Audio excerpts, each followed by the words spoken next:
오늘 우리는 예배 중에 장로 안수집사, 권사 피택을 위한 공동의회를 갖게 될 것입니다. 우리 교회의 일꾼을 뽑는 것이죠. 우리가 지금 세 번에 걸쳐서 오늘까지 세 번에 걸쳐서 디도서 이 말씀을 통해서 교회 일꾼의 자격 요건의 지침에 대해서 살펴보고 있습니다. 교회는 성경의 뿌리를 내린 건강한 일꾼이 세워져야 그 교회가 건강하게 자랄 수 있기 때문에 이 말씀을 계속 보고 있습니다. 우리가 지금 본문 전체를 보면 교회를 구성하는 일꾼의 자격으로 15가지 항목이 나오는데 그것을 일목요연하게 세 가지로 요약할 수 있다 말씀드렸죠. 첫 번째는 가정을 봐야 한다고 말씀드렸습니다. 교회의 일꾼을 세울 때 그 인물 한 사람만 보는 게 아니라 그 가정이 어떠한가를 본다고 얘기했습니다. 가정이 성경적인 원리를 따라서 잘 세워져 있는가, 이것을 보는 거라고 했죠. 제일 먼저 그래서 한 아내의 남편이 되며라고 이야기를 했습니다. 그래서 가정을 볼 때 아내와 남편의 관계가 충성스럽게 유지되고 있는가를 보라는 거였습니다. 두 번째는 자녀를 보라는 거였죠. 자녀와 부모와의 관계가 살아있는 소통, 신앙적인 소통이 일어나고 있는가를 보라고 말씀을 드렸습니다. 그리고 두 번째로 지난주에 우리가 봐야 할 것이 인격과 성품이라는 것을 봤습니다. 우리가 사람의 인격을 볼 때 하지 않아야 할 것을 안 하고 있는가, 또 해야 할 일은 힘쓰고 있는가, 이 두 가지를 봐야 한다고 말씀을 드렸습니다. 하지 않아야 할 일은 첫 번째는 제 고집대로 하지 않는 것이었고요. 두 번째로는 급히 분내지 않는 것이었습니다. 세 번째는 술을 즐기지 아니하는 것이었습니다.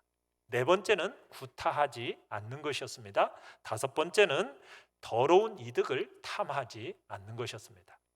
그리고 힘써 해야 할 일에서는 첫 번째는 나그네를 대접하는 것이요, 두 번째는 선행을 좋아하고, 세 번째는 신중하고, 네 번째는 사람과의 관계 속에서 의로우며, 다섯 번째는 하나님과의 관계 속에서 거룩해야 되고, 여섯 번째는 절제하는 성품을 지녀야 될 것을 말씀을 드렸죠. 여러분, 그런데 이 11가지의 성품과 인격을 여러분 어떻습니까? 여러분 스스로가 이것을 만들어내는 것이 가능하겠습니까? 우리 자신의 능력으로는 이 성품과 인격을 만들어내는 것이 불가능합니다. 그러나 하나님께서는 이 성품과 인격을 만들어내는 것이 가능하도록 우리에게 주신 것이 있습니다. 그것은 바로 무엇이겠습니까? 바로 하나님의 말씀입니다. 하나님의 말씀이 있기 때문에 이 모든 일들이 가능하다라는 것입니다. 그러면 무엇이 중요하다는 얘기겠습니까? 나 자신을 하나님의 말씀 앞에 얼마나 세워놓는가, 얼마나 그 말씀 앞에 나 자신을 노출시키고 있는가, 이게 관건이요 결정적인 요소라는 얘기입니다. 그래서 세 번째로 중요한 요소는 뭐냐? 자격은 성경을 어느 정도로 익숙하게 알고 있는가, 그리고 그 아는 말씀에 어느 정도로 순종하고 있는가, 이게 교회 일꾼의 아주 중요한 자격이 되는 것입니다. 1번 같이 한번 읽어보겠습니다. 시작. 인격과 성품을 변화시키는 말씀. 여러분, 하나님의 말씀은 그저 사상이 아닙니다. 하나님의 말씀은 그저 말에 불과한 게 아닙니다. 하나님의 말씀은 좌우의 날이 선 칼과 같이 능력이 있는 것이 하나님의 말씀입니다. 하나님의 말씀은 그저 들리고 지나가는 것 같지만 여러분, 이 하나님의 말씀은 들리고 그저 지나가는 게 아닙니다. 하나님의 말씀은 좌우의 날이 선 칼과 같이 우리의 심령 골수를 쪼개는 그런 능력이 있는 것이 하나님의 말씀입니다. 그런 권세가 하나님의 말씀에게 있는 겁니다. 그래서 이 말씀이 우리의 인격과 삶 속으로 들어와서 우리 안에 새로운 인격을 만들어내는 것이고 성품을 만들어내는 것입니다. 우리 안에 있는, 태어나면서부터 가지고 있는 그 수많은 악한 습관들, 그리고 죄를 더 좋아하고 우선적으로 선택하는 우리의 어리석음들, 이것들을 우리 속으로 하나님의 말씀이 들어와서 잘라내고 끊어내기 시작합니다. 그러면서 우리 안에 새로운 삶의 출발들이 일어나도록 만드는 것이죠. 그래서 이 하나님의 말씀은요, 어떻게 보면 우리에게 있어서 불가능해 보이는 이 성품, 인격, 이것을 변화시킵니다. 그래서 우리 안에 하나님의 그 놀라운 성품과 영광을 구비시켜주는, 경험케 하는 놀라운 일들을 만들어내는 것이 바로 하나님의 말씀인 것입니다. 그래서 그런 면에서 일꾼의 너무나도 중요한 자질 중에 하나는 무엇이라고요?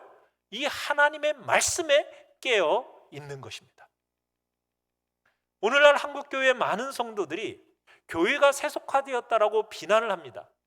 그 비난 속에 주로 무엇을 생각하느냐?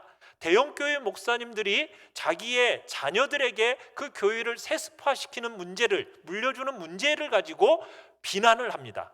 세속화되었다고 생각합니다. 물론 그런 일들이 세속화된 한 단면이기도 합니다.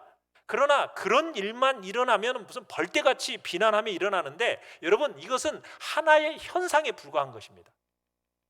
핵심은 어디에 있을까요? 그것은 기독교의 가장 중요한 영광, 그 영광인 계시에 있는 것입니다. 기독교를 가리켜서 어떤 종교라고 하느냐?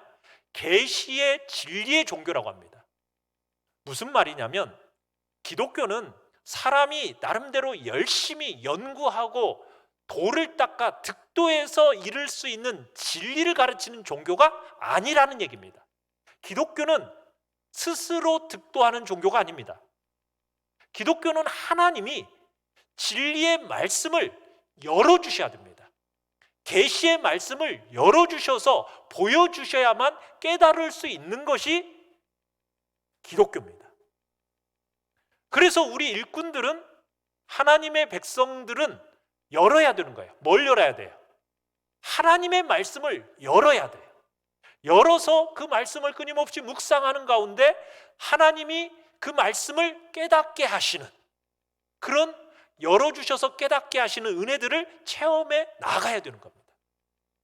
성경을 열지 않으면 어떻게 되겠습니까? 하나님의 지도자라고 해서 교회 지도자된 일꾼들이 성경을 열지 않은 채 자기 자신 나름대로의 어떤 자기 딴에는 최선을 다해서 뭔가를 판단한다고 생각을 하고, 그리고서는 결정을 하는데 결국은 어떻게 되느냐? 세상적인 방식으로 다 일을 결정하게 되는 겁니다. 그래서 어떻게 보면 오늘 한국교회가 세속적인 모양을 많이 갖게 된 이유는 다른 게 아닙니다. 하나님의 말씀을 열어서 그 말씀 속에서 우리를 향하신 하나님의 뜻, 하나님이 원하시는 그 의미들을 깨달아 알아가서 그것을 따라서 순종을 해야 되는데, 그렇지 못하기 때문에 문제가 발생하는 겁니다. 하나님이 열어주시는 계시의 이 진리의 말씀에 창념해야 된다는 얘기입니다. 그렇지 않고서는 다 세상적이고 인간적인 논리를 따라서 어떤 일을 결정하는 겁니다. 그렇기 때문에 교회가 세속화되어 가는 일이 생기는 것입니다. 핵심은 빼놓고 그저 현상 한두 개만을 자꾸 붙들고 말을 하기 때문에 우리 한국교회가 아직도 이렇게 아픈 거죠. 사랑하는 성도 여러분, 여러분 한 사람 한 사람이, 그리고 온 교회의 일꾼들이 하나님의 말씀에 깨어 있어야 됩니다. 그 말씀을 열어젖히고 매일매일 그 말씀을 여러분의 가슴 속에 들려주신 주의 음성을 듣고 그 말씀에 순종하는 자리로 나아가는 것이 너무너무 중요하다는 얘기입니다. 말씀을 열어서 깨어있지 않으면 그게 바로 세속화의 지름길이 되는 것입니다. 사랑하는 성도 여러분, 여러분이 최선을 다해서 아무리 나름대로 생각하고 건전하게 생각한다고 해도 그게 나오는 결론은 세속적인 것밖에 없습니다. 그렇기 때문에 사랑하는 성도 여러분, 말씀을 여셔야 됩니다. 매일매일 말씀을 여셔서 주님께로부터 들려오는 그 음성을 들어야 됩니다. 그리고 열려진 그 말씀을 통해서 제대로 된 하나님의 의지를 깨닫고 여러분이 세상과 다른 공동체로 만들어 가야 되는 것입니다. 그래서 오늘 일꾼의 중요한 자질, 바로 하나님의 말씀과 관계해서 말할 때 성경이 말하고 있는 바가 뭐냐? 9절을 다시 한번 보십시다. 9절을 보시면은 믿분 말씀의 가르침을 그대로 지켜야 하리니, 이렇게 얘기하고 있어요. 그러니까 믿분 말씀, 신실한 이 하나님의 말씀의 가르침을 그대로 지켜야 한다라는 겁니다. 말씀을 아는 것도 너무너무 중요하지만 성경을 줄줄 외우는 것도 중요하지만 중요한 것이 무엇이라고요? 그 말씀을 지켜 순종하는 자리에 나가야 된다는 거죠. 말씀을 아무리 알아도 행함이 없는 말씀은 그건 별 보탬이 되지 않습니다. 본인에게도 보탬이 안 되고 그리고 남에게도 보탬이 안 되는 거예요. 그런 사람은 일꾼이 되어서는 안 된다는 겁니다. 말씀을 잘 알아야 됩니다. 잘 알 뿐만 아니라 아는 말씀을 그대로 순종해 나가야 되는 것입니다. 자, 2번입니다. 2번 같이 한번 읽어봅니다. 시작. 말씀에 익숙해야 하는 이유. 여러분, 말씀을 알고 순종하는 사람이 일꾼이 되는 것이 왜 중요하냐? 일꾼들은 중요한 두 가지 역할을 해야 되기 때문입니다. 교회 일꾼들은 두 가지 역할이 맡겨져 있어요. 그게 무엇이냐? 9절 하반절을 보십시다. 이는 능히 바른 교훈으로 권면하고. 첫 번째는 무엇이라고요? 바른 교훈을 가르쳐야 되는 역할이 일꾼의 역할입니다. 두 번째는 무엇입니까? 거슬러 말하는 자들을 책망하게 하려 하기 위해서입니다. 여러분, 우리가 말씀을 잘 알 뿐만 아니라 그 말씀을 순종해야 하는 이유 첫 번째가 무엇이라고요? 바른 교훈을 가르치기 위해서입니다. 여러분, 사람이 자라고 사람이 변화되는 것은 바른 교훈이 없이는 경건이 생기지가 않습니다. 여러분, 우리가 말씀에 끝없이 창념하고 말씀을 바르게 배우고 가르치려고 하는 핵심 중에 이유 하나는 뭐냐? 바른 진리가 참된 경건을 가져오기 때문이에요. 참된 경건, 바른 진리가. 여러분, 이단들도 성경을 가르쳐요. 성경을 가르치지만 그들은 변화를 못 시킵니다.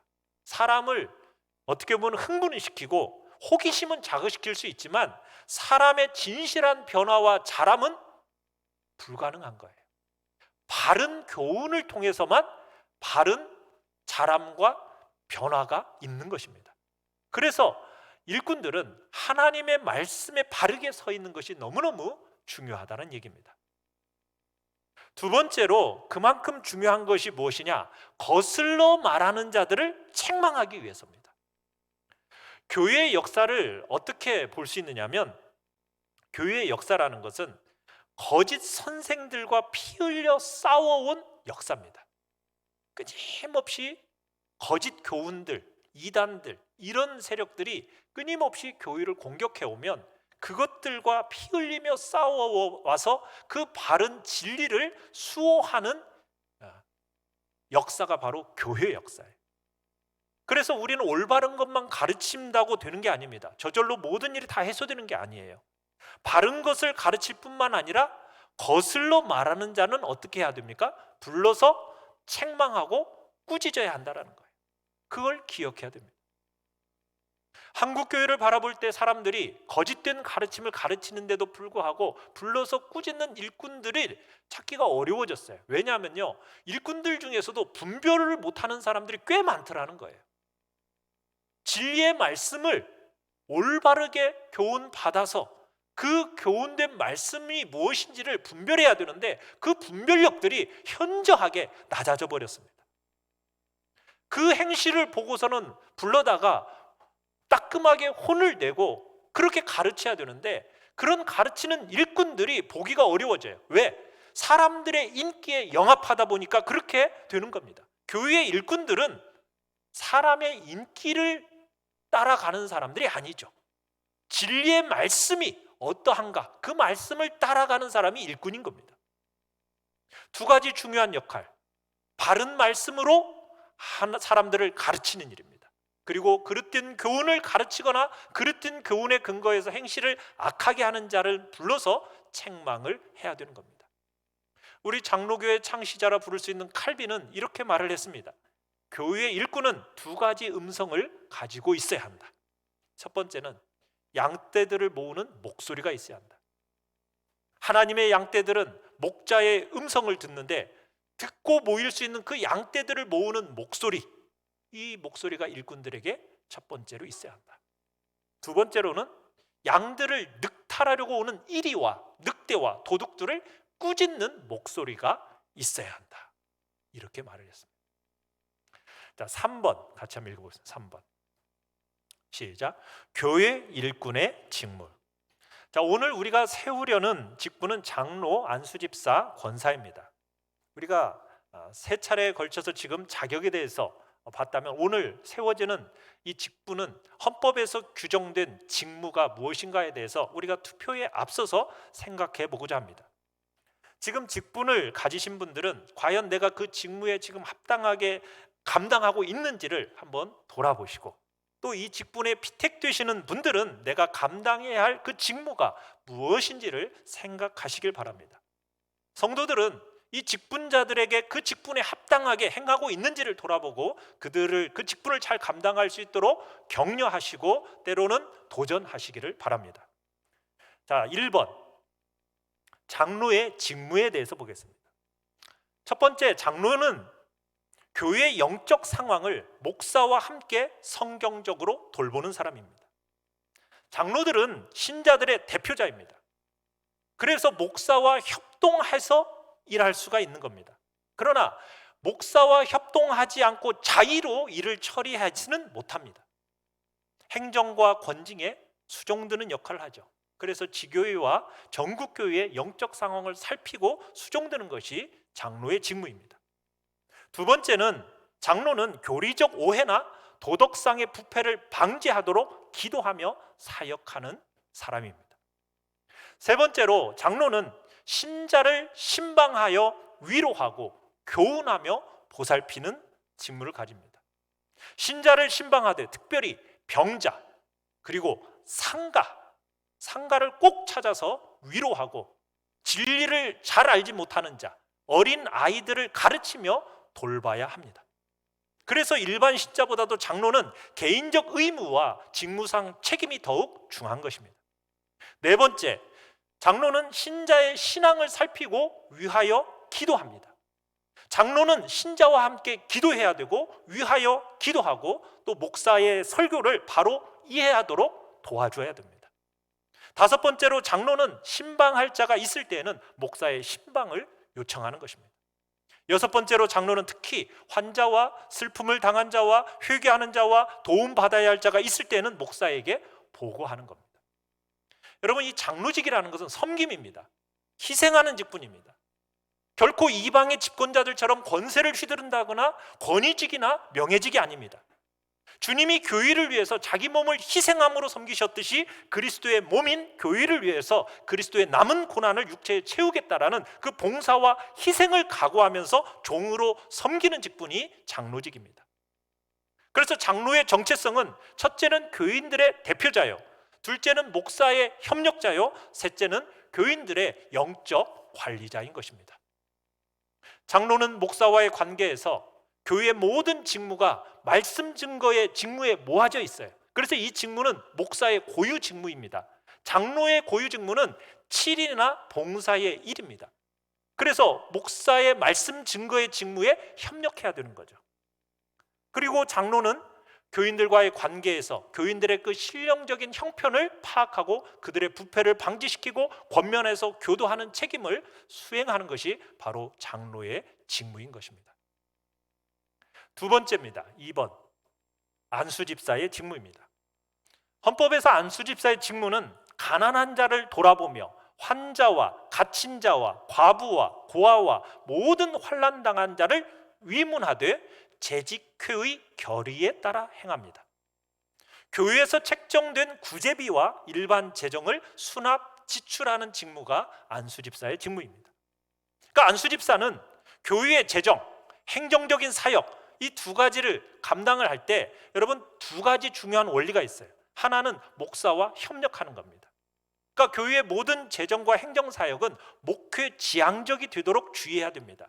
재정과 행정이 목회를 지원하는 것이 돼야지 목회의 걸림돌이 되어서는 안 된다는 얘기입니다. 다른 하나는 당회의 감독 아래서 안수집사의 직무가 이루어져야 한다는 얘기입니다. 하나님은 질서의 하나님이십니다. 교회는 계통과 질서가 있는 거예요. 그러기에 안수집사는 어떤 일이 있어도 하나님이 주신 그 질서를 무시해서는 안 됩니다. 목사는 기도하는 일과 말씀 사역에 전무해야 됩니다. 장로는 교회 성도들을 돌보고 목사와 협의해서 사역해야 합니다. 안수 집사는 재정을 맡아서 계통과 절차를 따라 수입과 지출을 깨끗이 하고 정확하게 관리해야 하고 각종 교회의 살림과 재정을 성실하게 담당해야 됩니다. 특별히 헌금을 수납하는 일에 있어서 당회가 헌금 수집할 날짜와 방침을 결정하면 교회에서 위임하는 그 금전을 처리하는 직무를 갖고 있는 겁니다. 그렇기 때문에 안수 집사는 11조와 헌금을 드리는 일에 있어서 본을 보여야 됩니다. 그리고 본을 보여지는 사람이 후보자가 되는 것이죠. 뿐만 아니라 성도들이 드린 재정을 규모 있게 잘 관리해야 됩니다. 안수 집사가 교회 살림꾼이거든요. 그렇기 때문에 안수 집사는 물질에 대해서 바른 생각을 가져야 헌금 관리를 잘 할 수 있는 겁니다. 그리고 교회의 재정이 부족하다 싶으면 책임의식을 가져야 하는 사람이 바로 안수 집사들인 겁니다. 교회의 재산에 손실이 되지 않도록 힘써야 하는 직무를 가지고 있는 거죠. 세 번째입니다. 3번. 권사의 직무입니다. 권사는 헌법에 이렇게 규정되어 있습니다. 당회의 지도대로 교인을 방문하되 병환자와 곤란을 당하는 자와 연약한 교인을 돌아봅니다. 헌법에서 권사는 당회의 지도 아래라고 못 받고 있습니다. 그러니까 권사는 당회와 목회자의 그 지도 아래 본인에게 주어진 사명을 잘 감당하도록 삼가 조심해야 됩니다. 영적 권위를 무시해서는 안 된다는 얘기입니다. 권사가 감당해야 할 1차적인 직무는 뭐냐? 권면하고 위로하는 사역입니다. 고통당하고 힘들어하는 지체들을 하나님의 말씀과 성령이 주시는 지혜로 상담하고 권면하는 자입니다. 다른 사람들에게 힘을 공급해주고 용기를 불어넣어서 일어서게 만드는 어머니의 마음을 가진 자가 권사입니다. 권사 직분은 명예직이 아닙니다. 장식품이 아닙니다. 드러나게 혹은 은밀하게 봉사해야 여기저기에서 굳은 일을 마다하지 않는 섬기는 봉사자여야 한다는 얘기입니다. 뿐만 아니라 목회자나 지체들에게 좋은 협력자가 돼야 됩니다. 지체들을 세워주고 유익하게 만들어주는 길라잡이 역할을 해야 되는 거죠. 분열과 다툼이 있는 곳에는 평화를 주도하는 화평케 하는 자가 돼야 됩니다. 그리고 예수 그리스도께서 부탁하신 지상 명령에 순종해서 사람을 닦을 줄 아는 유능한 전도자가 되어야 하는 것이죠. 이와 같은 직무가 바로 장로, 안수집사, 권사의 직무입니다. 오늘 우리가 이제 뽑게 되는, 선출하게 되는 이제 공동의회를 진행하게 될 겁니다. 선거의 방법은 장로와 안수집사와 권사는 오늘 지금 공동의회에서 투표해서 투표자 3분의 2 이상의 찬성을 얻은 사람이 피택이 되어집니다. 지금 이제 투표를 준비해 주시기 바랍니다. 자, 각 지교회에서 피택된 분, 특별히 이제 피선된 장로는 여기서 투표로 피선됐다고 해서 다 끝나는 게 아닙니다. 장로로 피선된 분은 노회의 교육을 받아야 되고, 그리고 노회에서 시험을 치러서 노회의 승인을 받아야 됩니다. 아직 그 절차가 남아 있습니다. 안수집사와 권사도 당회에서 6개월 이상의 교육을 받고 거기서 실시한 시험에 합격한 자가 되는 겁니다. 그러니까 여기서 투표에 되었다고 해서 다 되는 게 아닙니다. 이제 6개월 이상의 교육과 그리고 그 교육에서 이제 시험에 통과되어지는 분들이 이제 진행되어지는 겁니다. 그리고 마지막으로 그렇게 되어진 분들에게 피선된 본인이 승낙한 후에 당회가 임직하는 절차가 남아 있습니다. 오늘 우리가 이제 투표를 할 때 여기 투표에 참여하시는 분은 공동의회의 회원은 우리 교회에 등록하신 분입니다. 그리고 등록하셔서 세례 교인이어야 됩니다. 세례받은 흠없는 입교인이 바로 이 회원의 자격을 가지게 됩니다. 그래서 그분들이 투표권을 행사할 수 있게 되는데, 이제 오늘 투표 용지를 받으시는 분들은 나는 이 교회에 등록한 세례받은 등록교인이라는 것을 여러분들이 이제 하시고 그 투표지에 표시를 해주시길 바랍니다. 오늘 우리가 이렇게 세워나갈 지금 후보자로 선정된 분들은 우리가 당회가 어찌하든 우리가 말했던 자격과 그런 자격의 요건들을 어쨌든 충분히 검토하여서 올려진 분들입니다.